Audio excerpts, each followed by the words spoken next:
Yeah, just to go through the Bauerfeind Sports Compression Knee Sleeve. So this sleeve is basically made specifically for people that have some type of knee problem or having knee pain. And the idea is that you put on the sleeve, and it kind of supports the joint, supports the surrounding soft tissues, the muscles around the knee. Also restricts your knee motion a little bit, and that way your knee has a chance to rest, recover. It doesn't get as overstressed as you do things. So a few points about this particular brace. It is ultra light and breathable, which is a good thing. Because people wear this usually when they're most active, like they're playing sports or they're going to be busy in the garden or something like that. And especially in the summer months, you have a tendency to sweat, and so the sleeve picks up your sweat, and then after a while you got to worry about washing the thing all the time. It's always best to start off with a highly breathable fabric first. The other thing is this does have a silicone border on the upper edge of the sleeve. And so that way it'll keep it from slipping down, because some of these sleeves you put them on, and as soon as you get doing stuff, walking, running, whatever, it just falls right down. So, well, anyways, it helps a lot with that kind of problem.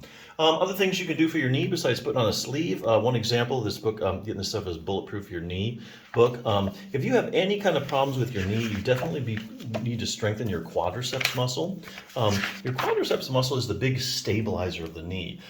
If you have compromised knee stability, it's kind of hard for the knee to kind of get back to where it was, because you have a little bit of instability, and so structures in your knee are getting stressed that aren't supposed to be getting stressed, and so it's kind of hard to ever recover and get pain-free. So you definitely need a big, strong quadricep muscle.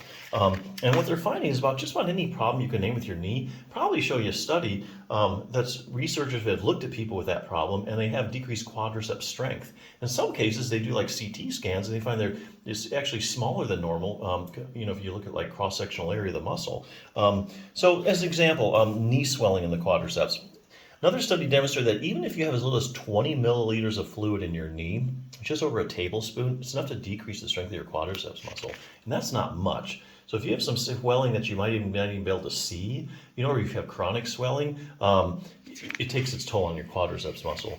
Knee injuries, any kind of broken bone, like a fractured tibia or your lower leg bone, surgical opening of the knee joint, any kind of knee surgery puts you at risk for decreased quad strength. Ligament problems in the quadriceps, the anterior cruciate ligament, that's the ACL. This study, they find that people that ruptured it had the strength of their quadriceps muscle in the injured leg was decreased by 25 to 30%.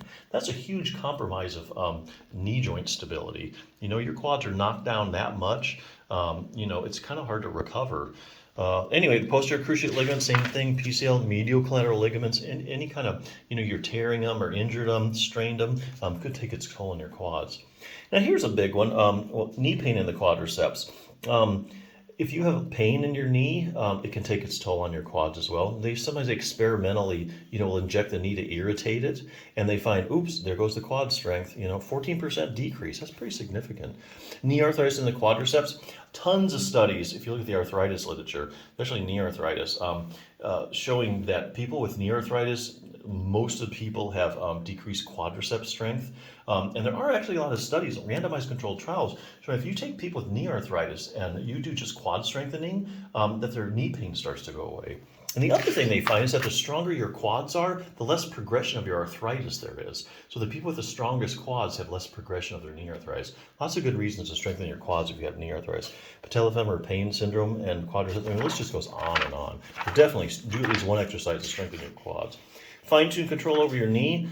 Here we're talking about the stuff at the hip muscles.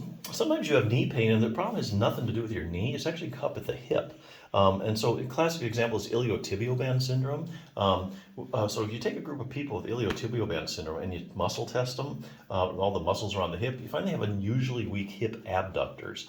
And likewise, here again, randomized controlled trials, if you take a group of people with iliotibial band syndrome and you strengthen their hip abductors, the iliotibial band syndrome starts to go away. So isn't that weird? So definitely something to take a look at if you have a chronic knee pain. Keeping your knee, let's see, what do we got here? Flexible, optimize knee flexibility. We all know we need a flexible knee. It needs to be able to bend and straighten.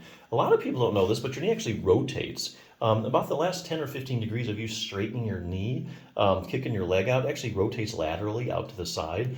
So here's a little test to see if you have that motion or not. But that's an accessory motion that a normal knee really needs to have. So just something else to think about. Increasing dynamic knee stability. Here we're talking about proprioception. So proprioception is your position sense. So like if I suddenly turn off the lights now, you'd be able to tell me if your knee is bent or straight, right? That's because you have little receptors in the joint and in the soft tissues around the knee, and they can constantly report back to your brain where your knee is in space. So you always know where your knee is, even without looking. Problem is, they take people with various knee problems and they look at their proprioception, and it's really decreased. I mean, it's not like they don't know where their knee is, but it's just not where it should be. So it's definitely something that you can improve upon to get a 100% optimally functioning knee. But anyway, hey, nothing's as quick as putting on a brace or a sleeve. So yeah, Bauerfeind has a reputation for making really good quality products. You pay a little more for it, but I think it's totally worth it. So definitely check it out.